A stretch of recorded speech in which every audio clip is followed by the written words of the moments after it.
আসসালামু আলাইকুম গাইস, কি অবস্থা সবার, কেমন আছেন? আমি তরিকুল ইসলাম বলছি ব্রোঞ্জ সিটি থেকে। আপনাদের সাথে স্নো ডে একটু শেয়ার করছি। যেহেতু কালকে থেকে স্নো পড়ছে, আজ সোমবার মানডে। দেখুন কি অবস্থা চারিপাশে। এ হচ্ছে যেই বিল্ডিং আমি থাকি, এই হচ্ছে আমি 11 তলাতে থাকি এখানেই। আর এই হচ্ছে বাসার সামনে। আর ওই যে কিছু মানুষ কালকে জোহরান মান্দানি সে সবার ফোনে ফোনে অ্যালার্ট করে দিছে যে বাসা থেকে কেউ অযথা বের হবেন না ইমার্জেন্সি কাজ ছাড়া, আর ইমার্জেন্সি গাড়ি ছাড়া কোনো গাড়ি চলবে না রাস্তায়। যার জন্য যে কালকে থেকে এই যে সবাই পার্কিংয়ে গাড়ি রেখে দিছে। আইস জমে গেছে, এই যে লেয়ার জমে গেছে খুবই অনেক বড়। আর এই যে গাড়িগুলা দেখাচ্ছি, বরফগুলা, সরি আইসগুলা, এই যে আইস অনেক সুন্দর, এগুলো হালকা, অনেক হালকা। এবার এখান থেকে আমরা স্টার্লিং যাই।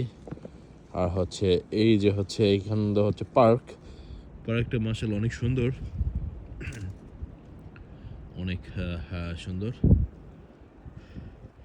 এই যে দেখুন কি অবস্থা। আর এখান থেকে প্রতিটা সময় কালকে যখন স্নো পড়া শুরু হয়েছে হালকা হালকা থেকে, এই যে রাস্তা বের করে রাখছে।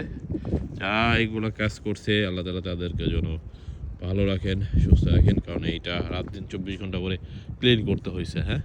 আর এই যে গাড়িগুলো যে রেখে দিচ্ছে সাইডগুলোতে, যে সোনো জমা হয়েছে, যারা গাড়ি বের করবে তাদেরও খুব কষ্ট হবে। যে সোনো আগে পরিষ্কার করতে হবে সাইডে থেকে, তারপরে গাড়ি বের করতে পারবে। এটা অনেক কষ্ট।